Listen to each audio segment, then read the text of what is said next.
आप लोग जानते हो भारत के अंदर AMCA के डिले होने की वजह से इंटरिम रूप से Bharat 5th generation fighter jet को खरीदने के लिए बहुत एग्रेसिवली कंसिडर कर रहा है। इस तरीके की मीडिया रिपोर्ट ऑलरेडी आ चुकी हैं और इन सारी चीज़ों से पता लग रहा है कि भारत सुखोई 57 और F-35 दोनों फाइटर जेट में से कोई सा एक खरीदेगा। अभी तक ऐसा लग रहा था कि मोस्ट प्रोबेबली भारत सुखोई खरीदेगा, बट इस डेवलपमेंट के अंदर एक नया एंगल जुड़ के आया है।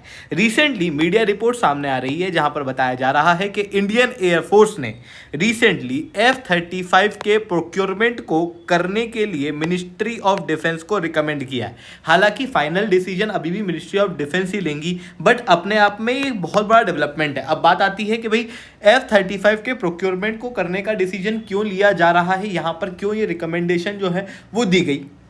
F-35 और Su-57 में से Su-57 सस्ता है, उसके बावजूद भी हम F-35 क्यों खरीदें, इसके ऊपर मैं शुभलिंग चौहान डिटेल में आप लोगों के साथ में चर्चा करूंगा। बट उसके पहले आप लोग मेरे साथ में SRC10 टेलीग्राम ग्रुप के ऊपर जुड़ सकते हो। मेरे क्लास की अपडेट PPT PDF सब कुछ आपको हमें मिल जाएगी। UPSC CSE की तैयारी करना है, इंडिया के टॉप एजुकेटर से ऑफलाइन क्लास के अंदर पढ़ना है, आप लोगों के पास में अच्छा मौका है। अनअकैडमी अब केवल ऑनलाइन ही रहा है, अनअकैडमी अब ऑफलाइन भी आ चुका है। हमारे सेंटर्स ऑलरेडी खोले जा चुके हैं। जुड़ना चाहते हो तो इस नंबर पर कॉन्टैक्ट कर सकते हो। इसके अलावा मंथली करंट अफेयर्स के magazine, previous year question, prelims के मॉक टेस्ट, NCERT के नोट्स की समरी, इंडिया ईयर बुक की summary free of cost download करना है तो नीचे डिस्क्रिप्शन के अंदर मैंने लिंक दी है, वहां से आप लोग डाउनलोड कर सकते हो।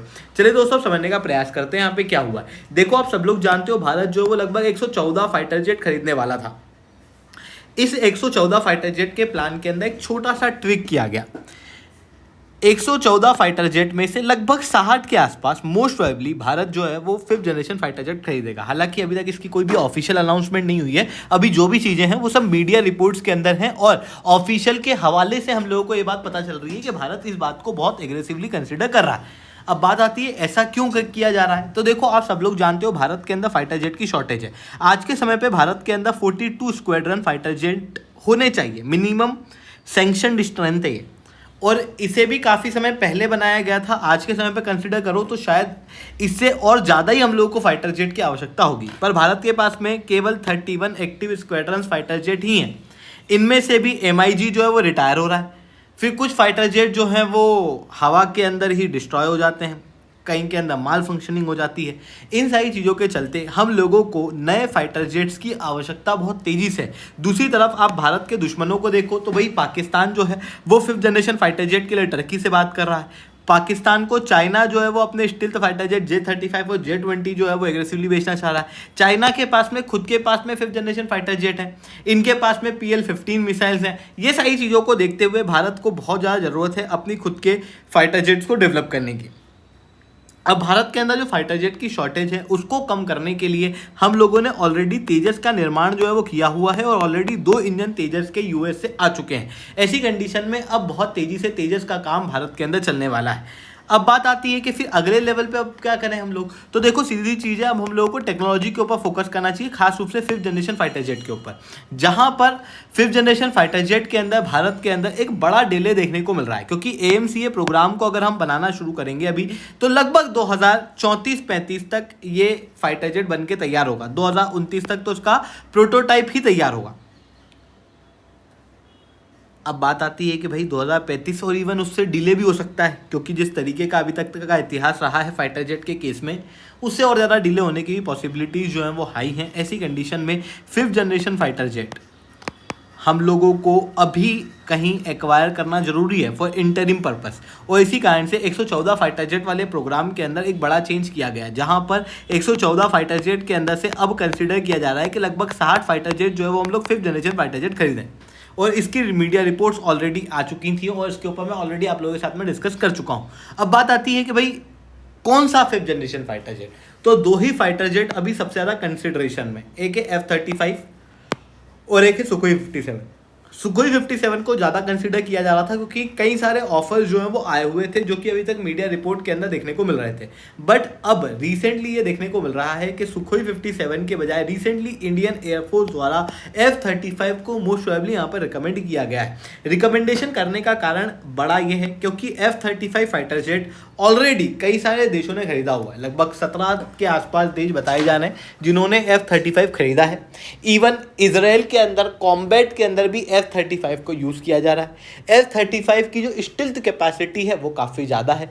इन चीज़ों के कारण क्लियरली समझ में आ रहा है कि जो F-35 फाइटर जेट है उसकी असेंबली रेडी है, उसका प्रोडक्शन रेडी है और ये समय पे डिलीवर हो सकता है।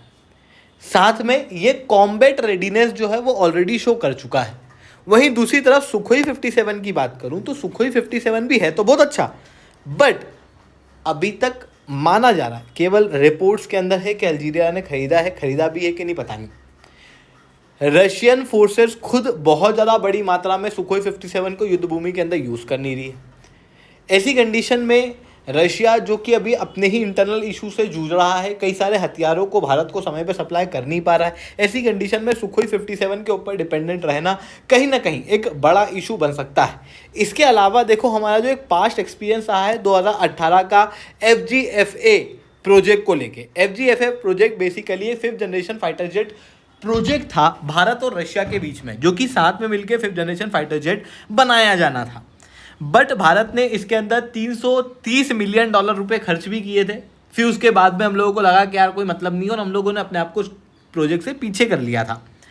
इस प्रोजेक्ट के अंदर भारत ने अपने आप को विड्रॉ इसलिए किया था क्योंकि सुखोई 57 की जो स्टिल्थ डिज़ाइन थी वो इनसफिशिएंट थी। इंजन जो है वो फाइनल अभी तक आया नहीं है, अभी भी टेस्टिंग फेज के अंदर था। आयशा रडार जो है वो इतनी अच्छी क्वालिटी का इसके अंदर देखने को मिल नहीं रहा था। इन सारी चीज़ों के चलते हम लोगों को लगा कि यार इतनी अच्छी क्वालिटी का तो ये फाइटर जेट बन नहीं रहा है, इसी कारण से हम लोगों ने उस समय पर अपने आप को पीछे किया था। और आज भी सिचुएशन सेम है। अभी भी जो इंजन है, मेन इंजन, ये टेस्टिंग में ही है।